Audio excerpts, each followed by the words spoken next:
నిను విడిచి బతకడమే మరణమన్నది ప్రాణం.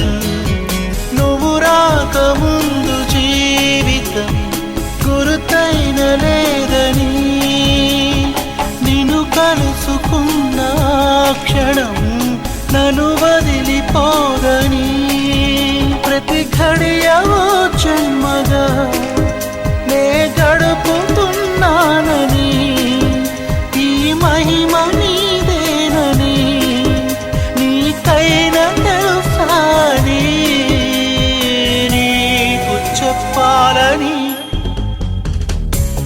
ఒకే ఒక మాట మదిలోన దాగుంది మౌనంగా. ఒకే ఒక మాట పెదవో పలేన